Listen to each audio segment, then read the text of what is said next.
মাটনটা দেখুন কত সুন্দর, একদম চর্বিযুক্ত। এত হাওয়া, রান্নাটা হবে কি করে সেটাই।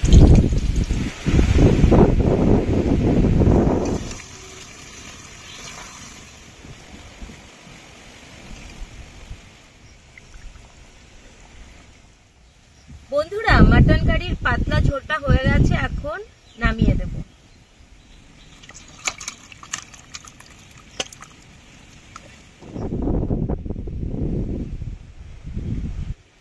নমস্কার বন্ধুরা, স্বাগত জানাই জবার রান্নাঘর উইথ ভিলেজ ফুডে।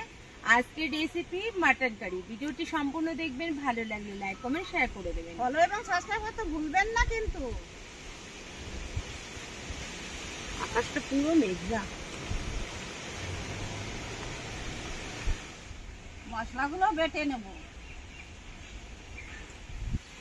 জিরে,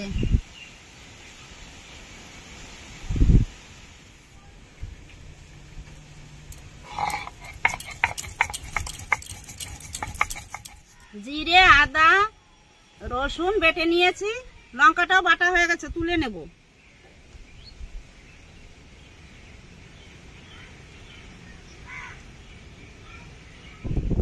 পেঁয়াজ আর টমেটোটা কেটে নেব।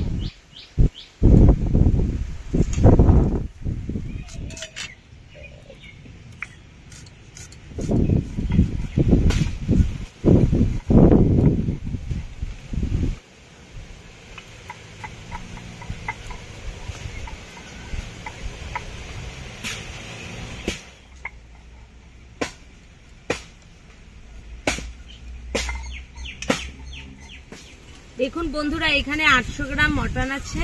মটনটা দেখুন কত সুন্দর, একদম চর্বিযুক্ত। এই পাত্রে আমি নিয়ে নেব।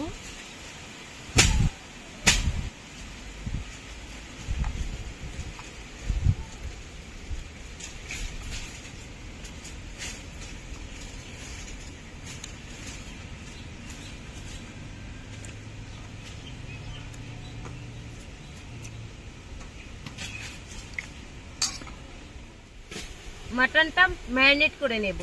স্বাদ মতো লবণ, 1 চামচ গোলমরিচ গুঁড়ো, আদা রসুন বাটা 1 চামচ,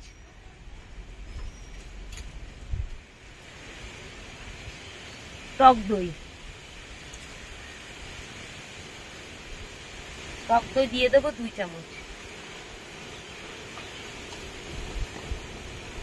ভালো করে ম্যারিনেট করে নেব।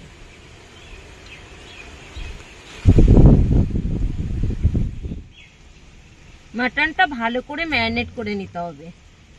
এবার আমি রেস্টে রেখে দেবো আধ ঘন্টা। কড়াইটা বসিয়ে দিয়েছি, কড়াইটা গরম হয়ে গেছে, এখন তেল দিয়ে দেবো।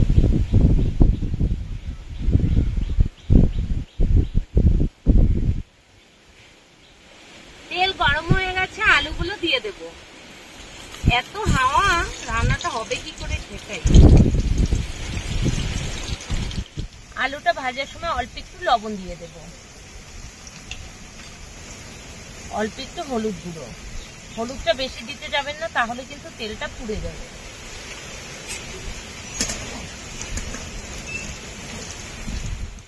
বন্ধুরা, আলুগুলো লালচে করে ভেজে নিয়েছি, এখন তুলে নেব।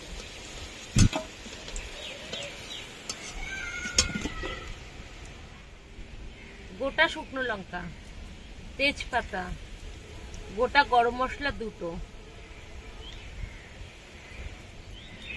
অল্প একটু হিং দিয়ে দেব,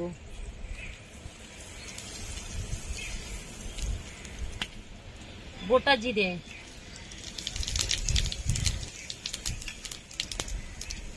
পেঁয়াজ কুচি,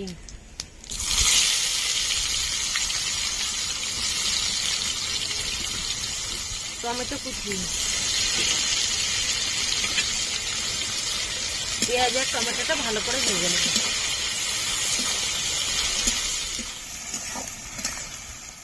বন্ধুরা, মাটন কারি রান্না করার সময় অবশ্যই একটু হিং দিয়ে দেবেন, এতে গন্ধটাও ভালো হয়, মাংসটা খেতে আরো সুন্দর হয়।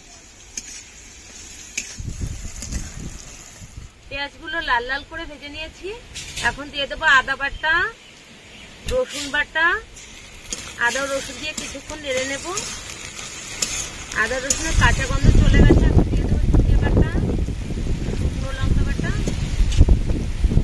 মশলা ধোয়া জল দিয়ে দেবো।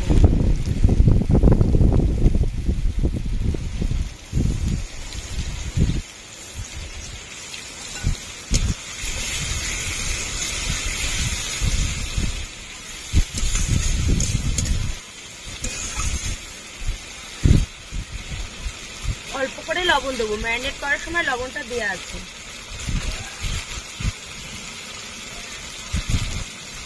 এক চামচ হলুদ গুঁড়ো, ধনের গুঁড়ো,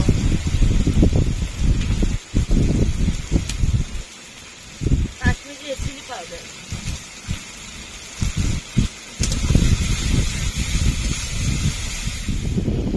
ম্যারিনেট করা মাংসটা দিয়ে দেবো।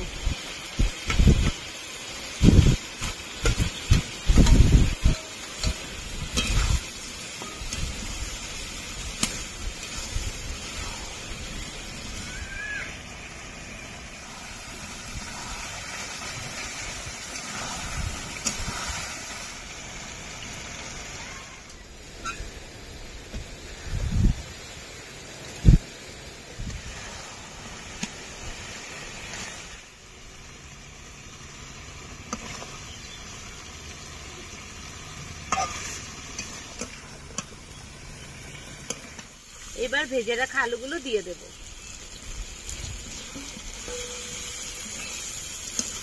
মাংসটা কষানো হয়ে গেছে, এখন জল দিয়ে দেব।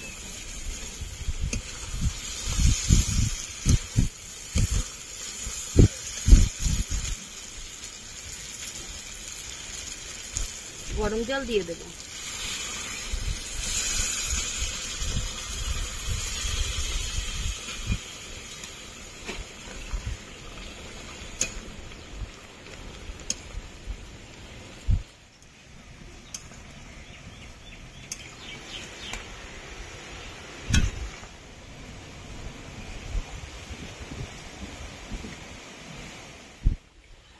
বাটা গরম মশলা দিয়ে দেবো।